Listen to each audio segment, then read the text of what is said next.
noite, pessoal. Eu fiz um vídeo agora de tarde e um amigo meu veio comentar, mandar uma mensagem no meu privado. Eu tava comentando sobre o porquê que eu não gostava de subir em live, né? Explicando a malícia das lives, né? Desse pessoal que se diz calvinista aí na internet. E aí ele me falou uma coisa que eu já sabia, né? Já sei o significado que está por trás daquilo ali, a malícia que está por trás daquilo ali, né? Mas ele veio comentar comigo, né, sobre a questão do original, né, do grego e tal, né? Todas essas coisas eu já estudei, né? Mas eles usam de uma malícia muito grande aí, né? O pessoal que estuda o grego, né?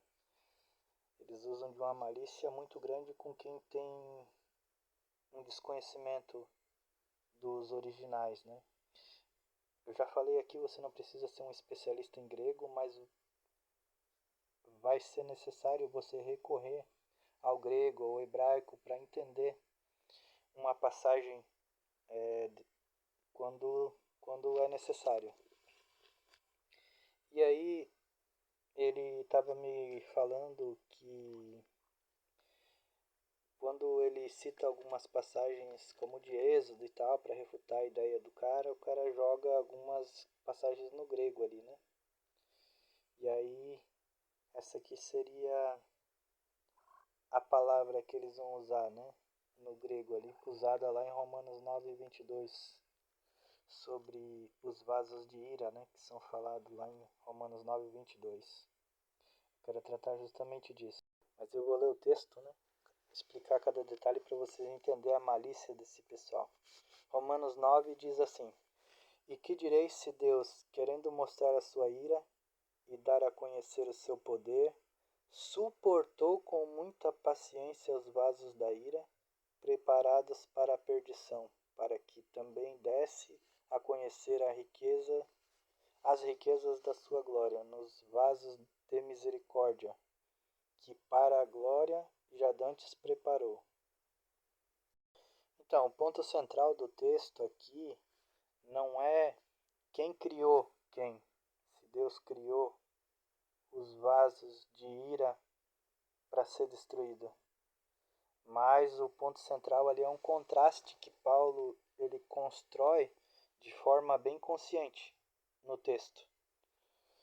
No verso 22, Paulo ele afirma que Deus suportou com muita paciência os vasos da ira.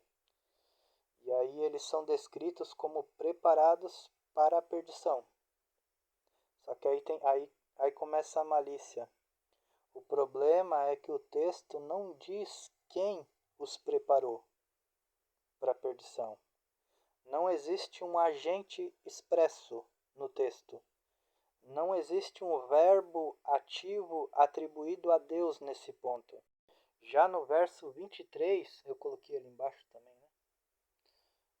A linguagem ela muda ali completamente. Paulo ele diz que Deus preparou de antemão os vasos de misericórdia para a glória. Aqui você percebe que existe um verbo que ele está no ativo e o agente ali ele é explícito, ele é claro. Isso não foi um erro literário que aconteceu ali, de no verso 22 não ter esse agente ativo, já no verso 23 ter o agente ativo. Isso foi um contraste que o autor está fazendo bem intencional. Foi intencional.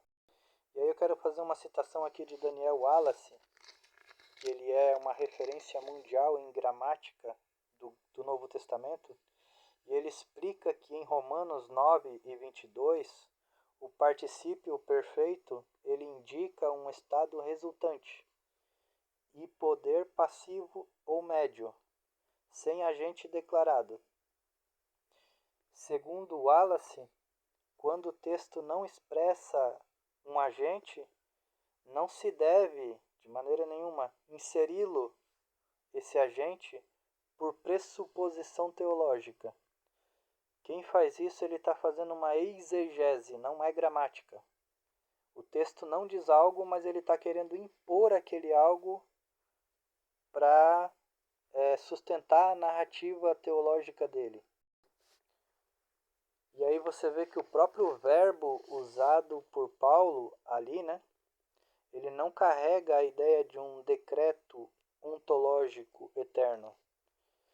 Ele está descrevendo uma condição final, algo que chegou a esse estado. Isso se chama harmonia com o texto, né? Ele se harmoniza completamente com a expressão que é usada no texto, né? Que ele suportou com muita paciência. E paciência no texto, ela pressupõe que existe um processo histórico e não uma criação, alguém criado desde a eternidade para ser condenado. Isso fica ainda mais claro quando a gente compara com Hebreus. Em Hebreus, sempre que o autor quer dizer que Deus preparou, que Deus formou ou criou algo, ali existe um agente que ele aparece claramente no texto. Ali não existe uma ambiguidade. Já em Romanos 9 e 22, existe ou melhor, não existe essa atribuição desse agente, né, que eles tentam colocar no texto, lá em Romanos 9 e 22. É totalmente o contrário de Hebreus, né, quando vai dizer que Deus criou, Deus formou e etc. Então, se Paulo ele quisesse dizer que Deus preparou os vasos de ira para a perdição, se ele quisesse mesmo fazer isso, ele já mostrou no verso 23 que ele sabia escrever isso da forma correta, da forma bem direta. Então, importar automaticamente o sentido de criar para destruição em Romanos 9, 22, com base em outros textos, é cometer a falácia do sentido ilegítimo transferido. O texto ele não ensina que Deus cria pessoas para a perdição. O texto está mostrando um Deus que suporta a rebeldia humana com paciência. E ele age ativamente na preparação dos vasos de misericórdia para a glória. Então o que esse léxico ele faz é listar campos semânticos, né? Possíveis do verbo, né? Como está escrito ali, preparar, fazer, criar, né? Ele está listando alguns campos semânticos possíveis do verbo, mas ele não está definindo o agente, tu tá entendendo? Essa é a malícia dessa turma que se diz professor de grego aqui na internet, calvinistas, etc., né? O léxico ali, ele não decide o sujeito teológico, ele não decide a causalidade moral, o léxico ele também não impõe a doutrina da predestinação. O léxico ele apenas está respondendo o que essa palavra ela pode significar. Tá entendendo? É mais ou menos isso, beleza? Valeu.